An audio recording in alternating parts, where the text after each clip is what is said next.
صحابہ اکرام کا تقوی، صحابہ اکرام کی پرہیزگاری، واقعی میں اگر ہم بھی صحابہ اکرام کے طریقے پہ چل کر اپنی زندگی کو بسر کریں گے تو آج جو دنیا میں پریشانیاں ہیں، دنیا میں جو دقتیں ہیں وہ کبھی نہیں آئیں گی، کیونکہ پریشانی اور دقتوں کی سب سے بڑی وجہ یہ ہے کہ ہمارے اعمال درست نہیں ہیں، ہمارے اعمال اچھے نہیں ہیں، ہماری وضع قطع کھانے کا طریقہ، چلنے کا طریقہ یہ ہمارا بدل گیا۔ کاش اگر ہم بھی صحابہ اکرام کے طریقے پر چلتے، کاش اگر ہم بزرگوں کے طریقے پر چلتے تو میرے پیارے مسلمانوں آج یہ دن دیکھنے نہیں ملتے۔ آج یہی تو وجہ ہے، لوگوں نے اپنے بزرگوں کی، اپنے اسلاف کی تاریخوں کو بھلا کر غیروں کے طریقے پہ چل رہے ہیں، غیروں کے طریقے پر اپنا کھانا پینا، ساری اپنی وضع قطع غیروں کے طریقے پر کر رہے ہیں۔ کاش کیا اچھا ہوتا اگر اپنی وضع قطع، اپنے کھانے کا طریقہ، اپنا پینے کا طریقہ اگر اپنے اسلاف کے طریقے پر ہوتا تو میرے پیارے مسلمانوں کبھی بھی دنیا میں پریشانی میں مبتلا نہیں ہوتے، کبھی بھی دنیا میں دقتوں میں مبتلا نہیں ہوتے، لیکن اپنے اسلاف کے طریقے کو چھوڑ کر غیروں کے طریقے پر اپنے کام اور کاج کو کر رہے ہیں۔ پھر بتاؤ، ارے جو اپنے اسلاف کے طریقے کو چھوڑ کر چلے گا تو اسے کامیابی کیسے مل سکتی ہے؟ وہ دنیا میں کامیاب کیسے ہو سکتا ہے؟ ارے ہم تو یہ کہتے ہیں اپنے بزرگوں کو چھوڑ کر، اپنے اسلاف کو چھوڑ کر اگر غیروں کے طریقے پر چلو گے تو کبھی بھی کامیاب نہیں بن سکتے ہو۔ دنیا کے اعتبار سے تو ایک وقت کو کامیاب ہو سکتے ہو، لیکن آخرت میں کامیاب نہیں ہوگے۔ آخرت میں کامیاب تبھی ہوگے جب اپنے اسلاف کے طریقے پر چل کر زندگی کو گزارو گے۔ دیکھیے صحابہ اکرام کا تقوی کیسا، صحابہ اکرام کی پرہیزگاری کیسی ہے۔ ایک صحابی ہیں حضرت ابو دجانہ، نبی کی اقتداء میں نماز پڑھتے ہیں، نبی کریم علیہ السلام کی صحبت میں رہنے والے صحابی ہیں، بڑے پیارے صحابی ہیں حضرت ابو دجانہ، نبی کریم کی اقتداء میں نماز پڑھتے، یعنی نبی کے پیچھے نماز پڑھتے، لیکن ان کا یہ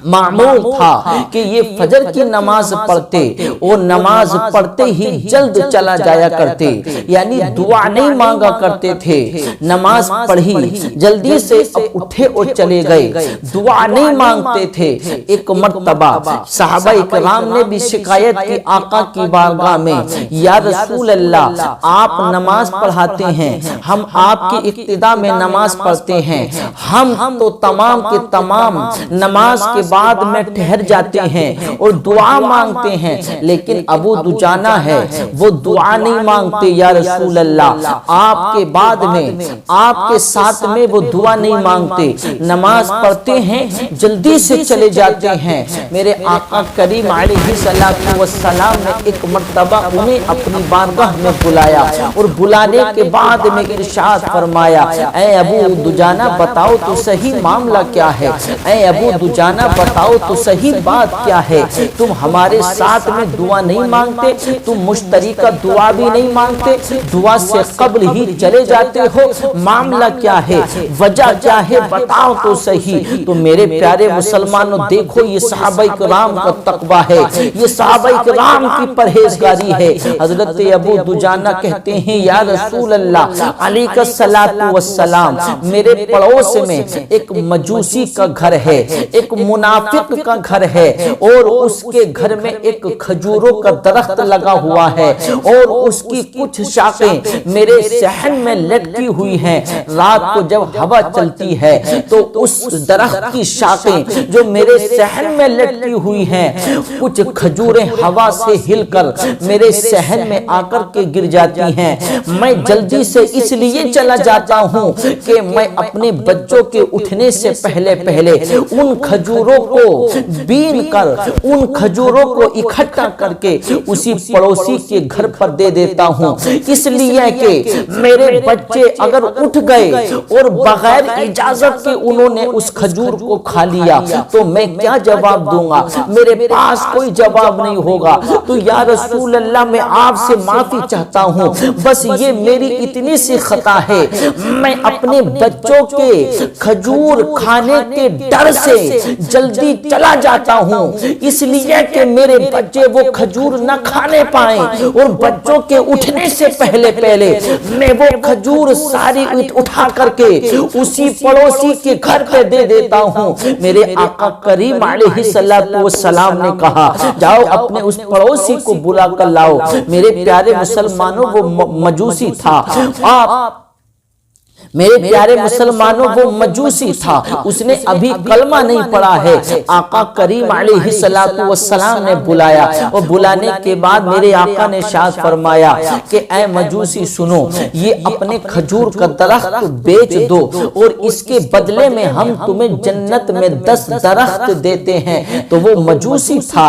وہ منافق تھا، وہ کہتا ہے کہ حاضر کا سودا غائب کے بدلے میں کون کرتا ہے؟ ارے جنت کس نے دیکھی ہے؟ جنت کے درخت کس نے دیکھے ہیں؟ اور میرا یہ درخت ہے، یہ کھجوروں کا درخت ہے، میں اپنا یہ کھجور کا درخت غائب کے بدلے میں کیسے بیچ سکتا ہوں؟ نہیں، یہ میں سودا نہیں کر سکتا، یہ سودا مجھے منظور نہیں ہے، نہیں میں اس کو نہیں بیچ سکتا ہوں۔ حضرت ابو بکر صدیق کھڑے ہوئے اور کہتے ہیں کہ میرے فلاں جگہ پر 10 کھجوروں کے درخت ہیں، اگر تم جنت میں نہیں چاہتے تو جاؤ فلاں جگہ پر میرے کھجوروں کے 10 درخت ہیں، ان کو لے لو، میں اپنے 10 کھجوروں کے درخت دے رہا ہوں، لیکن یہ اپنا کھجور کا درخت بیچ دو۔ میرے پیارے مسلمانوں وہ خوش ہو گیا، کہتا ہے ہاں ٹھیک ہے، یہ سودا مجھے منظور ہے، یہ سودا مجھے منظور ہے، میں 10 کھجوروں کے بدلے میں اپنا یہ کھجور کا درخت بیچ رہا ہوں۔ میرے پیارے مسلمانوں سودا ہو گیا، کھجور کا درخت بیچ دیا گیا۔ اب وہ مجوسی خوش تھا، خوشی خوشی اپنے گھر پر گیا، بیوی سے کہا کہ اے بیوی آج تو بڑا عمدہ سودا کیا ہے، یہ کھجور کا درخت ہے اور ہمارے پڑوس میں جو ابو دجانہ ہے یہ اس کو بیچ دیا گیا ہے، اور یہ ہمارے لیے بڑی خوشی کی بات ہے کہ میں نے 10 کھجوروں کے بدلے